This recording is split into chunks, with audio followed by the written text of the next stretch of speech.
I don't know what the plan was or whatever. I mean, I just go with the flow, right? So we started inside, then we went to the grass fields, then we went to the stadium, covered a whole bunch of situations. Got the work done. I think we got about 150 plays in or something like that. So everybody got good reps. So it'd be a lot of good tape to watch to see where we're at. What were your impressions of the offense? I mean, what'd you think of your unit? I'm still trying to figure them out. I mean, we're in installation phase, and next week is more installation, right? So we'll just keep installing things and keep evaluating players to kind of see what we got. Been very encouraged with the amount of football that we've been playing and what it looks like. I'm seeing some things that I haven't seen since I've been here. So just encouraged with the progress of where we're at. So got obviously a long ways to go. I mean, we're not even done like installing stuff. So, that's what spring is. We'll be a different team in June. We'll be a different team in August. So just a constant evaluation of where we're at and what we do well and what we don't do well. Can't be able to give you those answers right now. I'm not. It's just put the plays in and keep repping them and repping them and repping them and just constantly trying to get better at technique and what our guys do well. How have the quarterbacks kind of handled the pace of the install and what you guys have Good. done to this point? Yeah, they've probably had the most install meetings. Like I mentioned in one of the other press conferences, being able to spend time with Coach Thomas and myself, back in January, they've probably had more meetings than anybody, So I think they got a good grasp of it. TJ's heard it, Danny's heard it. It's new to Anthony, and he gets mad if I tell him the same play twice. He's like, I got it, and so he's a experienced, bright kid, he's got a good, firm understanding of the game, so very pleased with where he's at from a knowledge standpoint right now. He's fun to watch, it's fun to coach. Danny, are there guys that he reminds you of that you've coached in the past? I was talking with Roll out there kind of mid-scrimmage, and I was like, he does some things I've never had. I've never had that mobile of a quarterback. Probably the most mobile one that I had was Skylar Howard. Had him for like 2 years. Just he was a runaround guy, threw a good deep ball. I've never coached like extending plays like I'm coaching right now, just because he has a really unreal, and TJ's an athletic guy too, but he has a good understanding of off-schedule stuff, of keeping the play alive. And I tell you, that's really resonated with the wideouts and the running backs and the tight ends. We weren't very good at extending plays and off-schedule stuff last year, and so receivers got really lazy on, once the play breaks down, they got real lazy on what they were doing. And so that's been a big area of focus.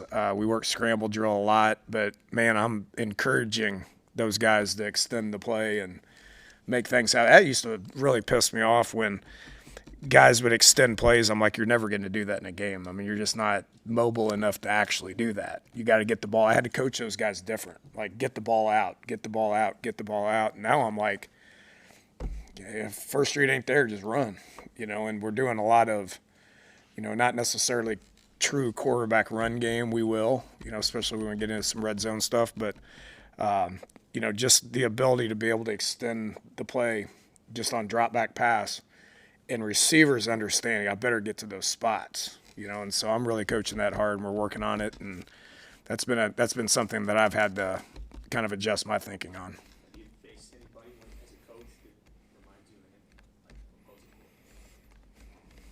Shoot, that kid in the bowl game, what was that kid's name? Dampier. Yeah, he was pretty good at it. They did a lot of quarterback run game with him, but his off-schedule stuff was really, really good. That kid comes to mind. Offensive line-wise so far, I mean, how's that group kind of gelling with the newcomers? And you brought a lot of guys back too, but How's that picture looking so far? I think a lot of progress. Been very pleased with where they're at. It starts with Justin. I mean, he's just such an experienced guy. Having new people around him doesn't bother him, and it helps the new people around him. Paul's been out, but he's back, and he went today. I just think that the overall movement with those guys is something that's encouraging. I mean, we had large humans last year, and this year it's going to be kind of a different group. Goes back to kind of what I was saying earlier, just trying to figure out what we have and what we do well, and so I think we're going to be, able to do some more, stuff to where it gets those guys out and running. Screen game looks good, and more outside zone stuff where we use their athleticism to be able to get on the perimeter, and pleased with where that group's at. Does the mobility of that offensive line help when you're trying to coach things that can be more off schedule? Not necessarily. In the screen game it does, and like nakeds and boots and stuff like that. It does. It's more really the screen game than anything else. The off-schedule stuff. I mean, their job's kind of done. You know what I mean? I mean, the protection looks good. Our just downhill run game stuff isn't quite where it needs to be yet, just based on new people and trying to figure things out. Obviously, the bar was set pretty high for that from last year, with those, especially with the big guards and, Emmett just being Emmett, so still got a lot of work to do there. How are you rotating the quarterbacks, and what top criteria do you? We're moving them around. I mean, Anthony's been going with the primarily the first group. And again, kids played a lot of football, right? So, but just we'll keep rotating all those guys, get them equal reps. What do you see from Latif? Competitiveness. Yeah, I mean he's a kid. He likes to play, but he's competitive. I mentioned this the first time I visited with you guys. He walks around here thinking and acting like he's the starting quarterback. It's what we want out of him. He did start 4 games last year. And so.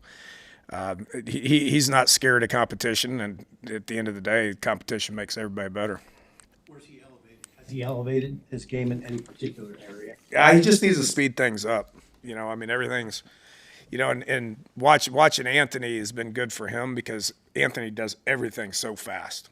Like, he processes fast, he moves fast, he drops fast, he goes through reads fast. I mean, everything's just really fast because he's started for 3 years, right? So I think that's been good for TJ to understand, how to accelerate things. I think that was TJ's biggest problem last year is it's not his fault. I mean, he's a true freshman, right? I mean, just things were happening really fast, and he couldn't keep up with it at times, and so I think him being able to, have the example of the quickness of how you need to play this game. I mean, every game's about 5-6 seconds, right? So you better do things quick. And so he's focused on that, speeding up his feet, speeding up his release, speeding up his progressions, how he communicates in the huddle. Anthony's been really good for TJ when it comes to that. The scramble drill piece with the wide receivers. I mean, what is kind of the next step for that group look like this season based on, a lot of the same guys being back? Yeah, well, hope the ball's coming there. It starts with that, right? And I'm telling you, it's just been, Coach Real did this like practice 2. He showed Diego, the Vanderbilt quarterback, okay? He showed a lot of his plays, and a lot of his plays were off-schedule plays. And I'm telling you, it looked as good as I've ever seen, just as far as him, like, extending the play and receivers accelerating to open spots. That was impressive, man. And so he showed the team that, and we go out there and we start working it. And so I think it's starting to click, and it's starting to make sense on what they need to do, but more importantly, how fast they have to do it. I mean, they know who's back there, and that gives their guys hope. That's where most of your big plays happen. For guys running a over route and the quarterback goes that way, the importance of spinning out of that thing and accelerating the route. I mean, if you don't do it like that, you're never going to get to that spot, and you're never going to get that ball, and you're never going to make that play.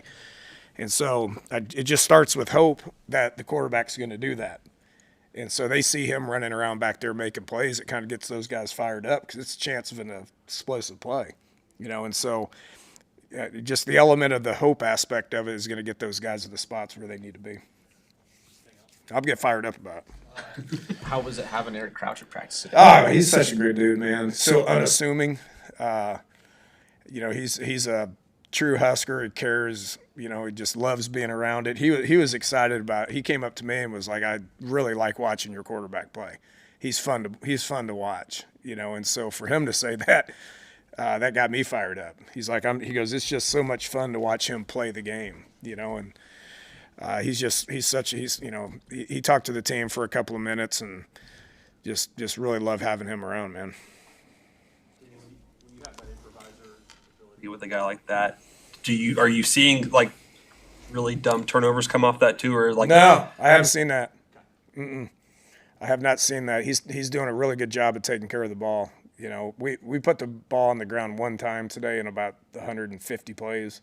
That's by a running back, unacceptable. But he's really doing a good job of extending things and taking care of the ball. That's a big emphasis on his part, just based on what's happened in the past. How's the running back competition? Good. Mackay looks explosive. Mosey looks more comfortable.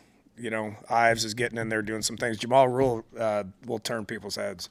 He's big, but he's athletic, runs as good as any of them. Connor Booth's coming along. So we feel really good about that room, and they're competing hard every day. Awesome. All right, see you guys.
From Pitt, he's got a real twitch to him.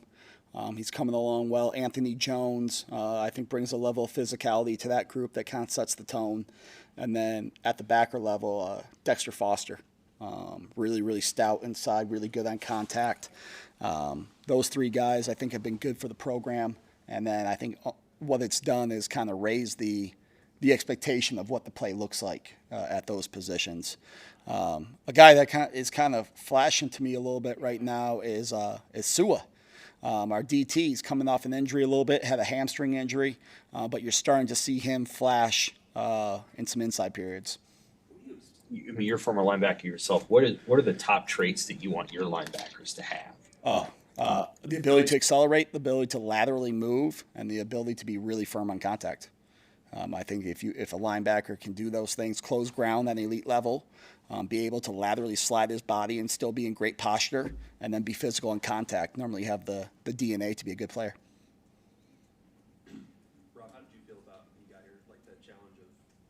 recruiting the portal to find the pieces that you needed to run what you want to run? I don't know. It's every year now, right? So every year you're replacing players, trying to establish the best team you can. Probably early on during the process, I was pretty encouraged about how we go about it and who we bring in, because I thought there was a great core of the guys that were here, the Van Poppels, the Donnie Jones, the Jameer Khans, where I thought we had to add a few key pieces and rely on the training that these guys have had in the past and what they were able to do. How is that defensive back competition with Danny at the corner position? It's really competitive everywhere right now. Corner position, we're isolating those guys in coverages a decent amount right now to evaluate them, to see what they can do and see who kind of rises to the top. I probably don't have like, hey, these guys are above these guys right now. Competition's ongoing. And I would say the same thing in the safety room. Now, we've seen Donnie Jones play 2 different positions this spring, nickel, free safety, and obviously we know he can play corner. He's been a real asset to this team with his ability for us to find the right combination of guys in the back half. And I really appreciate, his willingness to step in at nickel, step in at free, go play field corner and 12. And so I've been really pleased with him. Do that with a number of guys during the spring, just to kind of see where guys maybe fit or try different combos, things like that? Yeah, we try not to tinker too much, but we are evaluating guys at a couple different positions. So Donnie Jones and Jameer Khan are probably the 2 that stick out to me that have coverage traits and football processing at a level where they can do some stuff on the 3rd level outside the corner. And so those guys have been the 2 guys that have bounced around a little bit for us, and credit to them. They've really put in the extra time. They're meeting extra with Coach Yelk. So been pleased with how those guys go about it. You get a sense that your guys are picking up the defense, and how have Owen and Dwayne been able to be sort of translators? Yeah. Well, they've been in it. So they're playing at probably a speed slightly ahead of the guys who haven't been. And that's just, they're not thinking out there. They've been in it, which is a huge advantage 7 practices in. I really anticipate to see that gap close here in the second half of spring as the guys come out of the level 100 stuff to the level 200 part of the D. But they've been really good with catching up the other guys. But I think overall, how we're picking up the D, we're laying the foundation of a bunch of good principles that we're doing. I think we have to get better at executing the second and third, the 200 and 300 level of the defense. And so that's where I think we see us really grow during the second half. You've done this you asked them to communicate at a high level, Owen and Dwayne. Did you ask them, they got to be on field communicating? Yeah, for sure. Now they can all. We're not asking them to basically make sure everybody's on the same page. We're asking them to do their job within the defense, and that's been probably the area where we need to see grow in the second half is on-field communication from the defense as a full. That's where I think we can take a real step. You've done this install at multiple stops. Yeah. Is there a kind of a process that you see or over the course of a spring or something like that as you're installing your defense and how guys kind of pick it up? Yeah, I do. I think the first half of practice, just how I go about it, the first half of spring, you want to lay down your core concepts and your foundation. The second half, or the second third of spring, you want to get into the level 200, 300 of the in-depth, the higher level stuff now that they have the foundation. And then the third level, you get to start personnelling some things. You get into your cheetah package or your third down or your heavy sets. And so for us, we're entering really that second third, that middle third of spring ball, where we're asking the guys to take base level understanding and now apply the high-speed decision-making that we need to see. Our 4 best rushers, our 5 best DBs in coverage. So our cheetah package is what we call when we're hunting the quarterback a little bit. And so there's an ongoing battle. Everybody wants to be on cheetah, man. No one wants to be left out of cheetah. So we evaluate all those one-on-ones, who can corral AC, the quarterback, and we'll see who it is. So who are the 4 cheetahs right now? I probably shouldn't say, but there are some guys that stand out to me. Jassir and Jones. I think Nawari can really rush. Inside, I think Sua has some twitch, but we haven't laid out that depth chart yet. Have you seen good things from the pass rush? Yeah. The biggest thing watching the tape from last year is, all great pass rushers have an elite get off and they close space to the quarterback, and that's what we need to get in the fight more at pass rushing. Whether we're hanging out on the edges trying to dance, we need to carve that pass rush arc and compress the quarterback. And that's when you're playing a mobile guy like AC, is that you really want to make him throw from inside the pocket. And that's been a big challenge for our guys. Keep him there.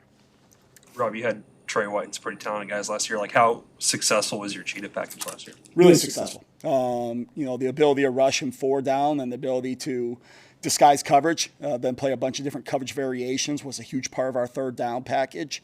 And, you remember Trey White. Trey White had, I think, like 15 tackles going to his junior year before he exploded. So pass rushers can really develop when they have some traits you can really lean into. All right, guys. Appreciate you.